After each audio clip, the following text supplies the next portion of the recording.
حضور چند دن پیشتر 10 مارچ کو ومبلڈن انٹرفیتھ گروپ کی میٹنگ ہوئی جس کا ٹاپک تھا the coming of messiah, how long do we have to wait. ایک غیر احمدی مسلمان اسپیکر نے چند حدیثیں پیش کی اور مصر تھے کہ حضرت عیسیٰ علیہ السلام آ کر قتل خنزیر بھی کریں گے۔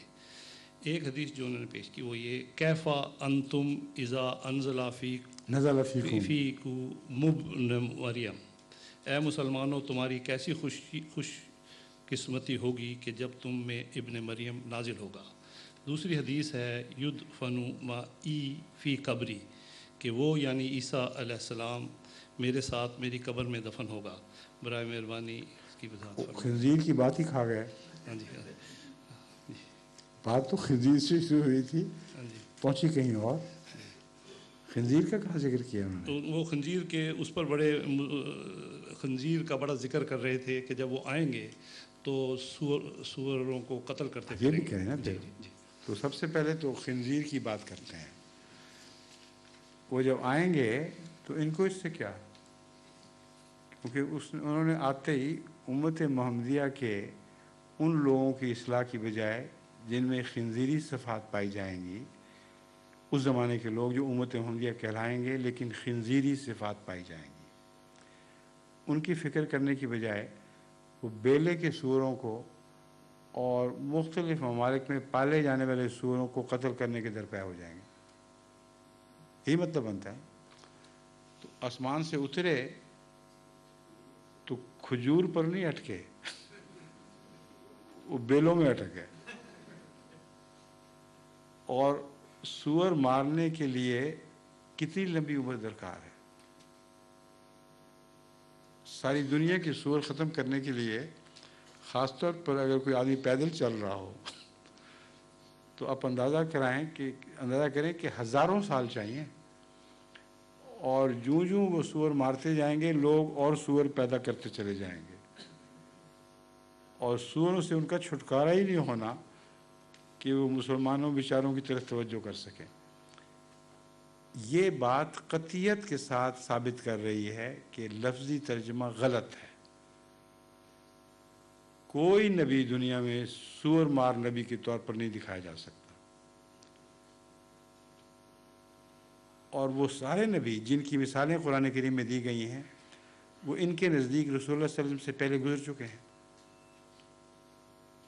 وہ نئی قسم کے نبی کب کیوں پیدا ہوں گے جبکہ قرآن کریم کے مطابق وہ سارے نبی حضرت صلی اللہ علیہ وسلم کا کچھ نہ کچھ عکس رکھتے ہیں، اور یہی خاتمیت کا معنی ہے۔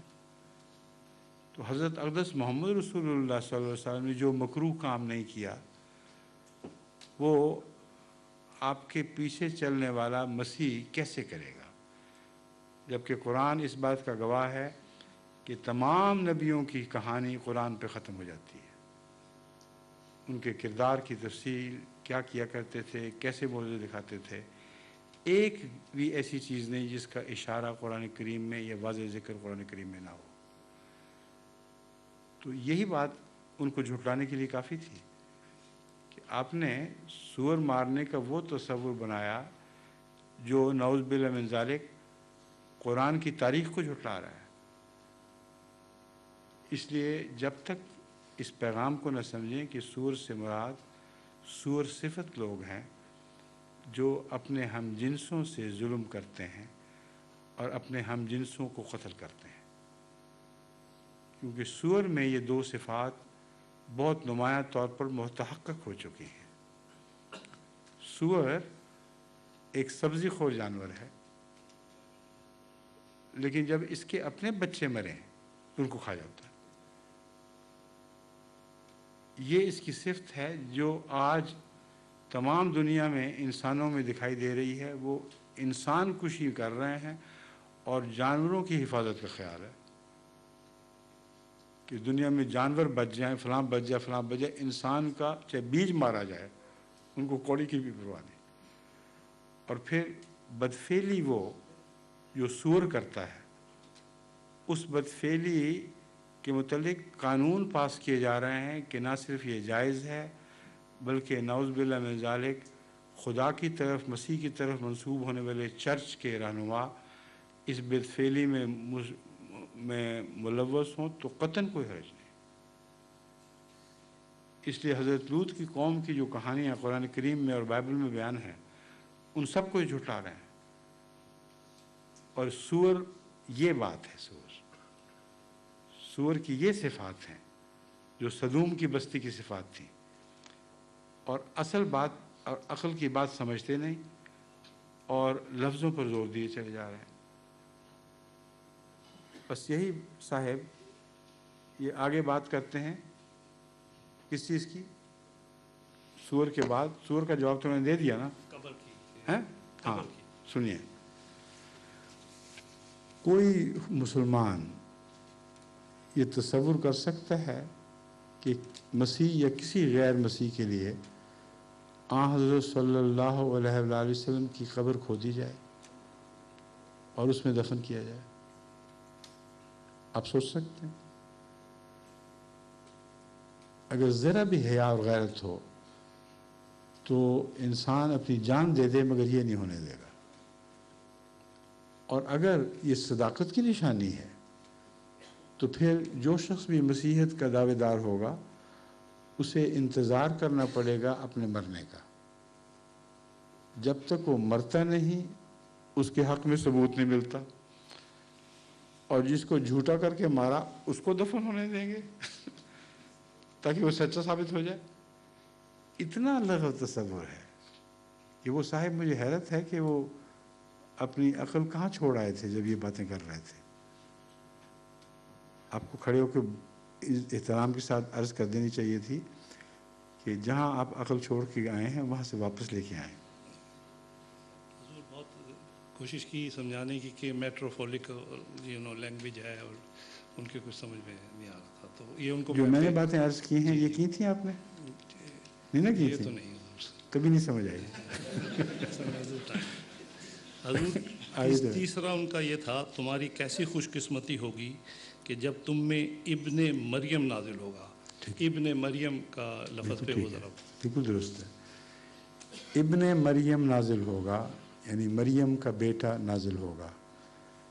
کیا قرآن کریم میں اس سے پہلے ایسے لوگوں کا ذکر جنہوں نے دوبارہ آنا ہے